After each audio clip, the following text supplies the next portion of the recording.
여러분 안녕하십니까? 아까 외전에서 뵀던 김성훈 변호사 모시고 검사 스폰서 얘기하고 뭐 주변 얘기들 자세히 다뤄보겠습니다.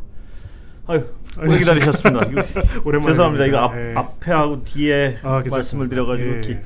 자, 일단 오늘 왜 모셨냐 하면요. 아까 그 시간이 짧아가지고 그 말씀을 정확히 좀 자세히 못 드렸는데, 일단 김학의 전 차관의 공소장에서 그 스폰서 행태가 좀 드러났죠. 그게 네. 어떤 거였나요? 예, 그러니까 네. 이 검찰들이 어떤 형태로 스폰서 검사들이 네. 물론 뭐 일부겠지만, 네. 근데 그 당시 어떤 공소장을 보면 너무 어떤 생생하게 나와 있는 것 같아서 여쭤보는 겁니다. 네. 예. 세 가지 특징이 있는 것 같습니다. 예. 하나는 기간이 장기간이라는 겁니다. 예. 수년 동안에 걸쳐가지고 예. 지속적으로 향응이나 금품 등을 제공받았다는 거고요. 예. 두 번째 특징은 소위 말해서 이제 종료의 내용을 불문한다. 예. 전화기를 개통해 달라고도 하고요. 예. 법인카드를 달라고도 하고요. 예. 현금을 이제 계속 100만 원씩 몇백만 원씩 달라고도 예. 하고 그림을 달라고도 했다는 예. 거고요. 마지막 세 번째가 사실 가장 충격적인 예. 부분인데요. 당당했다. 그게 공소장에 나와 있습니까? 당당했다고? 그렇죠. 예, 그러니까 소위 말해서 예. 좀 당연한다는 듯이 요구했다라는 내용들이 나와 있습니다. 예. 소위 말해서 이 스폰서 업자들이 뭔가 이렇게 자꾸 이렇게 뭘 건네면서 좀 꼬드기려고 하는 그런 개념이 아니라 마치 당연한다시피 저 먼저 그림 좋다. 요구했단 말이죠. 그렇죠. 예, 김학의 전 차관이. 그렇죠. 요구하고 법인카드 달라고 그러고 전화기도 자기가 좀 사용할 게 있으니까 대포폰 같은 것들 달라고 하고 예. 요청을 했다는 거고요. 예. 소위 말해서 이 세 가지 특징, 특히 이제 마지막이 가장 충격적입니다. 당당했다라는 거. 그러니까 마치 그게 공소장에 당당했다는 그 당당했다 문구는 들어있지 않은데 예. 내용을 분석해 보면 예. 이제 사실상 그런 취지입니다. 뭐 그림이든 돈이든 아니면 적어도 이제 핸드폰에 대해서는 적극적으로 자신이 먼저 요구했다라는 내용이 이제 내용 판결의 내용에 담겨 있거든요. 이 부분에서 우리가 충격을 받는 거는 이 사건만이 아니라 이것이 하나의 문화고 이것이 하나의 그 사이에서 이루어졌던 윤리 같은 거, 자기들만의 윤리였구나. 당연하게 스폰서는 검사의 요구에 따라 가지고 필요한 것들을 제공해 주는 거고. 그거를 어떤 부끄럽다거나 뭐 이렇게 생각도 안 한 것 같은 그 뉘앙스의 공소장이 좀 있더라고요, 보니까. 네, 그렇습니다. 느낌이 뭐냐 하면 엔간하면 어떤 자기가 뇌물을 받거나 하면 뭐 몰래 받거나 이건데. 그렇죠. 당시 그 옷 좁습니다 이러면 옷 사다 주고 그런 문장이 있죠. 그 공소장에 옷 좁습니다 뭐 옷 갖다 주고 옷 사다 주고 200만 원짜리 옷이라고 나와 있던 것 같은데 맞습니다. 제 기억이 정확한지 모르겠습니다. 그 정도 되는 옷이라고 했고요. 두 번째는 그림, 아이고 그림이 좋네라고 하면 그림도 떼다가 이제 한 1,000만 원 정도 되는 그림을 줬다라고 하고요. 그러니까 그 시대는 더욱 어떤 김학의 전 어떤 차관이 굉장히 잘 나가던 검찰 인사 아니었습니까? 그렇습니다. 근데 잘 나가는 검찰 인사들은 누구나 스폰서가 막 하나 있다는 식이었던, 물론 뭐 다 그렇지, 물론 그렇죠. 어느 사회나 어느 조직이나 다 그렇지는 않고 어디나 썩은 부분은 있고 하지만, 근데 그 스폰서 관행이 의심할 수 있는 것은 당시 옛날에 특히나 맞습니다. 아주 일반적이 아니었냐 의심을 하게 하는 어떤 그 정황이 좀 있습니다. 네, 그렇습니다. 그러니까 결국은 이 세 가지 특징 중에서 당당함이라는 게 가장 보여주는 것 같습니다. 이게 이례적이거나 굉장히 은밀하게 이루어진 것도 아니고요. 법인카드 사용이라든지 이런 부분들은 실제로는 만약에 수사로 파본다면 금방 드러날 수도 있는 내용입니다. 근데 왜 당당했을까? 걸릴 일이 없으니까 그렇겠죠. 그렇죠. 그래서 두 번째는 걸리더라도 문제되지 않고 넘어갈 수 있다라고 생각한 거겠죠. 그럴 수 있는 중요한 것 같습니다. 권한과 힘이 있다라고 생각했던 것이 아닌가라는 부분에서 충격을 주는 게 아닌가 싶습니다. 그 부분이 굉장히 중요한 포인트 같은데 왜 당당할 수 있었을까? 일반적으로 그거 자체가 부끄럽다는 생각을 안 했을 것이고, 그렇게 당당하다는 건. 두 번째는 걸려도 아무 문제가 안 된다는 또 확신이 있었기 때문에 이렇게 당당하겠죠. 그렇죠. 그런데 이건 추정인데 여기까지는. 근데 걸려도 아무 문제가 안 될 거라는 확신을 가지게 된 배경에 대해서는 자료를 보면 많이 나와 있습니다. 여기 보면 여러 가지 검사가 관련 사건의 경우는 제대로 처벌받는 경우가 오히려 드무니까요. 자료를 보면. 어떤 사례가 있나요, 이게? 일단은 통계적으로 봤을 때는 뭐 검사나 검찰 공무원에 관해서 여러 가지로 이제 소위 말해서 수사를 의뢰했을 때 기소가 안 될 확률이 99%다.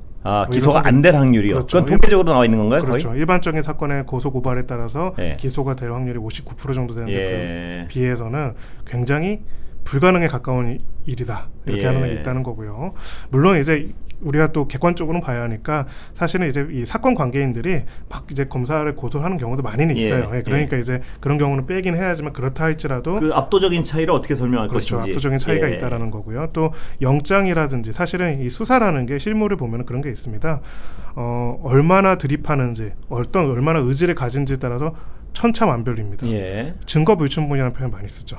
증거가 왜 불충분할까? 이거 보면 됩니다. 증거가 사실은 열심히 더 수색하고 영장을 하고 확인을 물론 아무리 파도 안 나오는 경우도 있지만 검사 범죄의 경우에는 증거 불충분을 만들기 위해서 파지 않았다 이런 의심이 가능한 어떤 사례들이 많단 말씀이죠. 그렇죠. 사실은 기소 자체보다도 어찌 보면 좀 심한 말로는 불기소가 만들기는 더 편합니다. 수사를 열심히 하지 않으면 돼요. 그러면 증거가 없어요. 그러면 증거가 없으니까 기소를 안 하게 되는 겁니다. 검사의 힘은 그렇죠.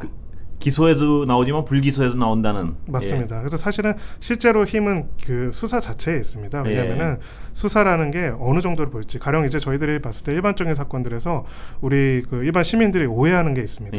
경제범죄 피해를 당했죠. 사기범죄 피해를 당했을 때 고소고발을 하는데 우리 언론에서 보면 고소장 넣으면은 바로 이제 막 검사들이 다 가가지고 압수수색하고 자료 가져오고 그러잖아요. 거의 안 그래요.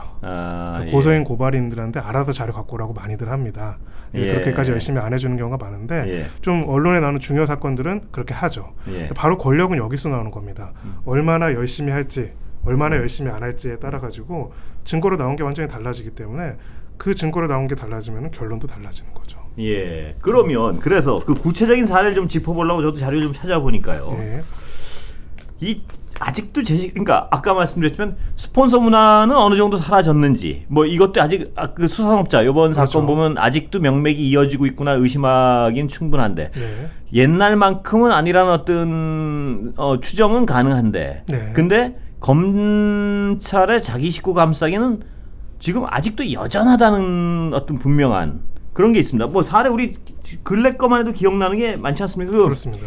후배 검사를 거의 그 학대해가지고 사망에 이르게 한 그 상사 검사도 기소까지 되는데 한 5년이 걸렸다 그러고요. 맞죠 그게? 맞습니다. 통상적인 사건 처리 기간보다 거의 한 10배 넘는 그러니까 그 검사가 피해자인데도 그렇게 걸리면은 일반 사람들은 우리 같은 일반 사람들은 일반인이 피해자면 처벌을 못했을 수도 있겠구나 하는 그런 합리적 의심을 하게 되는 거죠. 그게 당연히 그렇습니다. 일단은 지연된 정의는 정의가 아니다. 표현이 있죠. 피해자가 있는 사건인데 5년이나 걸렸는데도 제대로 된 기소 수사 결과 종료가 안 이루어졌다는 것도 굉장히 충격적이고요. 그것뿐만이 아니라 이번에 나왔던 사건 중에 또 유명한 사건 중에 하나가 그냥도 아니고 길거리를 가는 여성을 갑자기 기습추행했던 사건이 있었습니다. 부산 쪽 부장 검사였죠? 그렇습니다. 그래서 심지어는 이제 막 CCTV 영상까지 나오고 뉴스까지도 나왔던 사안인데요. 결론은 지금 제가 방금 뉴스 확인해 보면 무혐의가 나왔고요. 결과적으로 징계를 하긴 했는데 6개월 정도의 경징계 그리고 또 서울중앙지검의 핵심 부서로 또 발령을 냈습니다. 이게 사실은 생각해 봅시다. 우리가 가령 어떤 언론사의 뭐 중요한 역할을 하는 기자나 앵커분이라고 하더라도 길거리 가다 만약 이런 일이 있었다고 하면은 방송에 다시 못 쓰지 않겠습니까? 방송에 못 쓰게 아니라 법적 처벌을 받는 거죠. 법적 처벌도 당연하죠. 그리고 변호사들도 마찬가지고요. 근데 어떻게 이런 일이 이렇게 심지어 영상까지도 국민들이 다 볼 정도로 나타났는데 이게 아무렇지도 않게 형사 처벌을 안 받고 거기다가 핵심적인 영역을 맡게 되는지. 자, 우리가 이 사람의 문제에 대해서 비판을 하게 되는데 우리 사안에서 중요한 반부패 사건을 이분이 수사를 하고 기소 여부를 결정하게 되는 겁니다. 그런 공적인 권력을 계속 맡긴다는 게 사실은 국민 상식에는 당연히 맞지가 않는 것이죠. 자, 그렇다면 이게 근데 아까 여기서 또 중요한 사례 하나가 바로 김학의 전 차관 그 본인 사례가 있지 않습니까? 그렇습니다. 뭐냐 하면은 그 별장 성접 때는 얼굴이 분명히 누가 봐도 알아보는 얼굴을 검찰만 못 알아보는다고 얘기했고 맞습니다. 경찰이 수차례 영장을 쳤는데 다 반려했죠? 그렇습니다. 그 영장 신청을?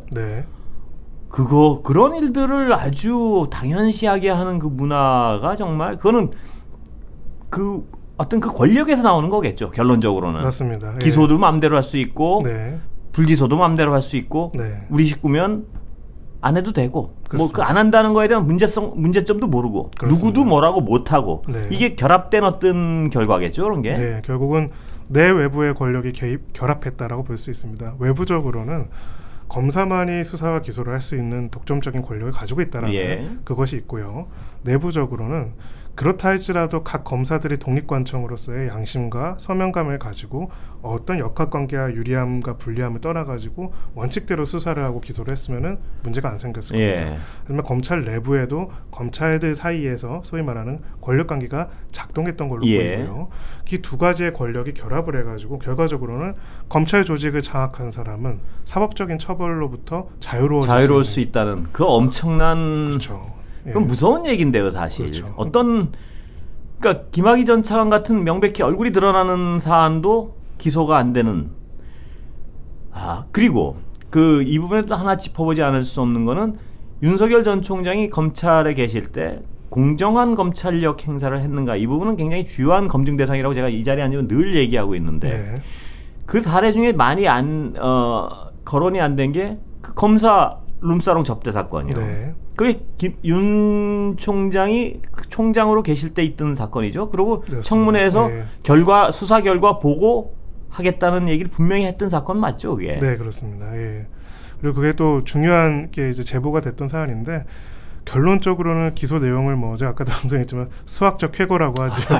99만 원 말씀하시는 거죠? 예. 수학적 쾌거입니다. 예, 진짜. 자, 국민의 눈높이에 맞는가 기본적으로. 예. 물론 이제 뭐 이 명확성의 원칙과 재형 법정주의 원칙상 정확하게 금액을 나눴어야 한다. 오케이, 좋습니다. 예. 좋은데 청탁금지법에서 이제 그 정도 금액에 대해서 소위 말해서 위법으로 보는 이유 중에 하나가 99만 원에 대해서는 괜찮고 100만 원은 문제가 된다고 보는 건 아니고요. 예, 그 행위 자체의 중대성을 따지는 거겠죠, 원래. 그렇죠. 예, 거기다가 이제 여러 명이 어울리는 거기 때문에 사실은 검찰 조직 스스로 이 룸사롱 접대에 대해서 엄중하게 생각하고 처벌을 해야 하는, 자정해야 하는 역할로 봤다면은 그렇다면 이렇게 저는 하지 않았을 거라고 생각합니다. 하지만 그게 아니라 우리가 너무 일반적으로 관행적으로 이루어지는 건데 과도한 공격이 들어오니까 이 정도는 봐줘야 한다고 생각한 것이 아닌가라는 그런 예. 문제 제기를 할 수도 있는 사안이라고 생각합니다. 그런다면 더 큰 문제. 그렇죠. 문제. 예. 목이 막힙니다.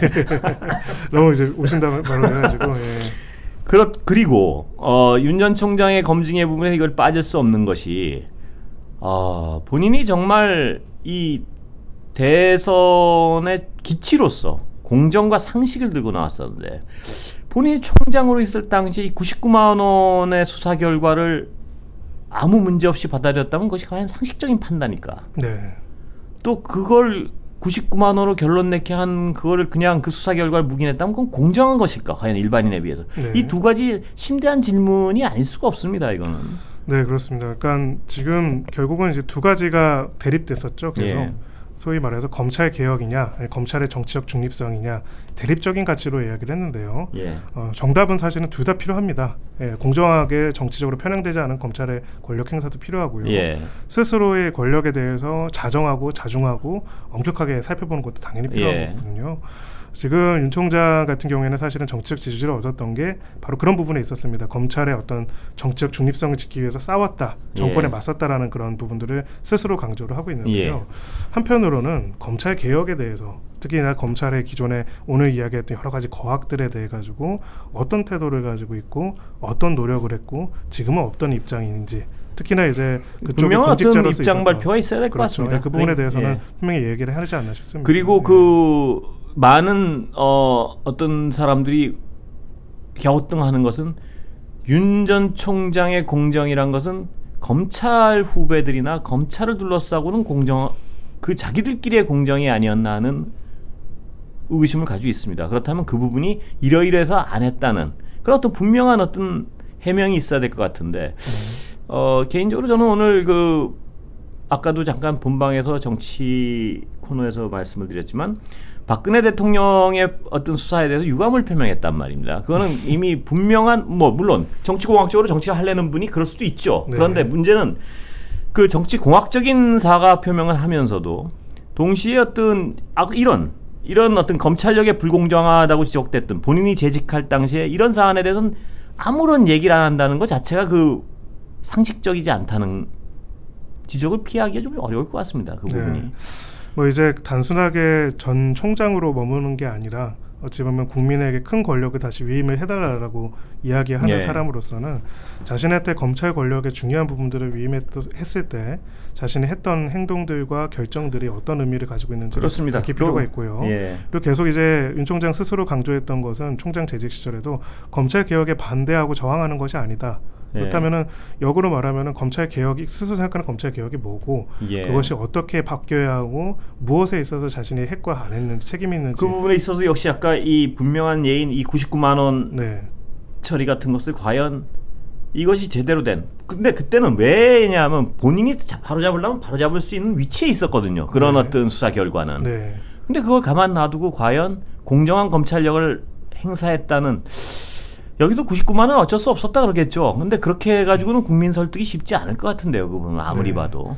왜냐하면 다른 사건은 자기가 한 게 아니라면 네. 어떤 해명이 될 수도 있지만 이건 자신이 그 수사 결과를 어느 정도 바로잡을 수 있는 위치에 있지 않았습니까? 네, 그래서 이제 그 결정 과정과 거기서 자신의 역할, 자신이 왜 그거를 그렇게 판단하고 용인했는지 혹은 뭐 그런 얘기도 할 수 있습니다. 자기 징계받느라 정신이 없어가지고 그렇게 얘기를 할 수도 있는데 뭐 그거는 저희가 한번 객관적인 팩트 체크는 해봐야 할 것 같고요. 근데 어쨌든 간에 그 결국은 이제 주요 경력 뭐 사실 한 줄이지 않습니까? 검찰에 몸담았고 검사로 살았고 예. 검찰총장으로 마무리하셨습니다. 그러면은 이제 검찰의 공과 과가 다 있지 않습니까? 그 중에서도 과에 대해서 많은 부분들에 대해서 특히나 많은 국민들이 검찰 권력이 개혁되기를 바라는 와중에서 이 부분에 대해서 자신이 어떤 책임과 이야기를 할 것인지 열심히 수사를 해가지고 뭐 성과를 냈다라는 것뿐만이 아니라 그 과정에서 과잉되고 문제되는 부분은 그렇습니다. 없었는지. 왜냐하면 그분 자체가 예. 대선의 어떤 가장 중요한 가치로서 공정과 상식을 기치로 내세웠기 때문에 더군다나 검증에 이 부분을 자꾸 거듭해서 강조하는 이유입니다. 네, 예. 그래서 검찰의 그분, 눈높이가 아니라 국민들의 눈높이에 그렇습니다. 맞게 설명을 그분에 대한 하셔야죠. 어떤 예. 분명한 해명이 있어야 될 것 같습니다. 예. 마지막으로 검찰 개혁은 그래서 검찰 개혁의 어떤 출발은 권력 분할일 텐데요. 네. 그 부분은 이제 공수처하고 분할을 하게 되는데 하나 딱 짚고 계속 네. 얘기가 나와서 하나만 분명히 짚고 나오면 지금 검찰에서는 검찰 비리에 관련된 경우 혐의가 확인돼야 공수처에 넘겨주겠다고 주장을 하는 거죠. 그렇습니다. 예. 그렇다면 상식적으로 검찰이 그동안 그렇게 자기 식구 감싸기를 해왔다는 어떤 이런 사례들이 많은데 아무리 보면 네. 그러면 자기들이 어떤 그 혐의가 없다고 판단하면 안 넘기겠다는 얘기 아닌가요, 이게 공수처에? 네, 지금 뭐 그 해석에 대해서 조금 여러 가지 쟁론들이 있는데요. 대표적으로 이제 이 혐의점에 대해서 확인이 되고 그것이 인지된 상태에서만 넘기겠다고 거지. 주장을 하고 있는 만약에 거죠. 수사를 지금? 해봤는데 자기들이 봤을 때는 혐의가 없다라고 예. 하면 아예 넘기지 않겠다라는 취지인데요. 그렇죠. 그 그럼 얘기는 맞죠. 그건 네, 그런- 거기까지는 검찰의 주장이 맞는 거죠. 네, 어떤 예. 공식 뭐 자료를 내놓지는 않았지만 예. 일단은 그런 취지라고 예. 합니다. 그렇다면은 결과적으로는 이 공수처법에서 정한 취지라는 거는 원래는 그게 아니거든요. 그러니까 검사에 대한 비리에 대한 수사는 공수처에서 수사를 하도록 해라. 예. 강제로 예. 의무로. 왜냐하면 검찰에서 자꾸 그것이 무마되거나 덮어지는 문제가 있으니까. 근데 결론적으로는 1차적인 판단을 검찰에서 하고 아예 넘기지 않는다면 그렇게 한다면 지금 거죠. 예. 공수처에 있어야 많아죠. 뭐냐면 자신들이 여태껏 제 식구도 감싸듯이 그렇죠. 수사해 보니까 혐의 없다. 이러고 네. 안 넘기면 된다는 얘기 아니에요. 그렇죠. 그러니까. 예, 그렇게 되면은 사실상 이 강제적으로 넘기게 한 조항 자체가 사문화될 수밖에 없는 그런 위험이 그렇다면 있다고 근데 생각합니다. 저는 이 검찰 개혁의 취지와 국민적 물론 검찰도 어떤 늘 말씀드린 어떤 조직이나 다수의 정의로운 분들과 맞습니다. 예. 뭐 소수의 어떤 그런 분들이 있겠지만 그 조직 논리의 이 조직 이기주의를 만약에 이분들이 어떤 동질하게 침묵을 한다면 이건 국민이 이해시키기가 어려울 것 같은데요. 무슨 그렇습니다. 얘기냐면 예. 지금까지 그런 어떤 그 제 식구 감싸기에 많은 폐해를 봤기 때문에 공수처를 만들어놨는데 거기서 예. 어떤 법의 어떤 모호한 부분을 이용해서 이건 죽어도 못 넘기겠다 이런 식으로 버티면은 이거는 이해받기가 어려울 것 같은데요. 그래서 이제 항상 이제 저희가 염두에 두는 게 누군가의 죄를 판단하고 기소하고 수사하는 사람으로서는 스스로 그만큼 더 강한 도덕적인 갑옷을 입고 있어야 합니다. 그리고 만약 그 부분에 대해서는 가장 강력한 갑옷은 사실은 투명성입니다. 자신들의 문제에 대해서 자신 조직 외에서 들여다보더라도 얼마든지 자신 있고 문제를 언제든지 드러내놓고 외부에 공개하고 넘겨가지고 검증받겠다라는 태도, 거기서부터 소위 말해서 객관성과 공정성에 대한 자신감이 생기는 거고. 그런데 우리가 지금까지 판단할 때 것으로 보면 검찰 조직이 스스로 어떤 권력을 내놓거나 하긴 거의 불가능한 것 같습니다. 보면 네, 그렇다면 특성이 그렇고요. 네. 그렇다면 공수처법 같은 것도 네. 앞으로 향후 개정을 통해서 이런 어떤 법적 이론이 없는 분명한 명시적인 문구를 넣어야 될 것 같습니다. 뭐냐면 맞습니다. 혐의가 발견해서 수사에 들어가면 반드시 공수처에 넘기고. 네. 저는 정말 약간 놀란 것은 요번에 이런 식의 어떤 법적 논리를 주장하는 그 조직의 뭐랄까요, 제가 이런 표현을 해서 되는 황당함. 네. 뭐냐 하면 공수처의 어떤 국민들의 열망과 공수처의 취지가 바로 그런 검찰 비리를 막기 위해서 혐의가 발견되면 넘기라 그러는데 네. 스스로 확인해보고 혐의 없으면 안 넘기겠다 이 얘기는 지금까지 가졌던 어떤 내부적인 그 비리의 그 제 식구 감싸기의 모습을 그대로 가져가겠다는 거면 해석이 안 되는 부분인데요, 이거는. 네. 그렇게 이야기를 한다면 검찰은 그걸 오해라고 이야기를 할 겁니다. 네. 그러면은 이제 저희 역으로 얘기하는 거는 오해살 행동을 하지 말아야죠. 어떻게 오해라고 얘기할까요, 근데? 뭐 이제 자기들은 법 해석상으로는 그렇고 뭐 과잉되게 수사가 이루어질 수 있게 할 수는 있는데 다 떠나가지고 예. 입법이라는 거는 일종의 국민적인 결단입니다. 예. 소위 말해서 이제 검찰 조직 내부의 문제, 비위 문제를 더 이상 스스로의 손이 아니라 외부의 손에 맡겨가지고 하도록 하라는 어떤 입법자 맞습니다. 국민들의 명령이죠. 그러면 네. 거기에 따라가지고 넘겨야지 자꾸 이제 소위 말해서 토단다고 하죠. 아니, 토씨가 근데- 많아지면 안 됩니다. 근데 이렇게 토를 예. 달면 분명한 것은 예. 다시 한번 법을 통해서 명백히 이론의 여지 없이 만드는 것도 검찰과 어떤 쓸데없는 에너지 낭비를 줄이고 맞습니다. 예. 분명하게 해야 될 부분이 몇 개 있는 것 같습니다. 네. 문구에 있다고 해서 저항하는 모습도 아름다워 보이지는 않지만 네. 그 문구의 어떤 해석 여지 자체를 줄이는 식으로 많이 다듬어야 될 것 같습니다. 그리고 좀 역사성도 봤으면 좋겠습니다. 오죽하면 이제 이런 조항이 그렇습니다. 통과됐을 것인가에 대한 예. 부분이죠. 예. 그럴 때 이런 어떤 검찰의 자체 정화 노력 같은 게 있을 때 국민들도 검찰을 지지하는 국민들도 굉장히 많지 않습니까? 맞습니다. 그건 예. 뭐 어떤 비리 척결을 위한 네. 부분이나 여태껏 검찰의 노력을 지지하는 분들이 근데 그분들이라고 해서 검찰의 이런 몽리들을 네. 이해하지는 않는다는 건 분명히 맞습니다. 인식을 해야 될 것 같습니다. 모든 국민들이 절대적으로 동의하는 한 가지 부분은 예. 검찰이라고 할지라도 예외가 돼서는 안 된다는 거죠. 실법권이 되어서 예. 안 된다. 이거는 저는 그건 뭐 사실은 모든 분명한 국민을 전제인 것 동의한다고 같습니다. 생각합니다. 예. 예. 검찰을 아무리 지지하건 검찰의 네. 비판적 이걸 떠나서 지금 말씀하신 그 부분 네. 검찰이라고 해서 어떤 예외가 돼서는 안 된다. 그렇습니다. 이 부분은 뭐 분명한 원칙으로 정립돼야 될 것 같습니다. 오늘 뭐 맞습니다. 장시간 기다리시게 해서 아닙니다. 죄송합니다. 뭐 이렇게 이런 무대도 재밌네요. 예, 다음에 또 모시겠습니다. 예, 또 뵙겠습니다. 감사합니다. 감사합니다.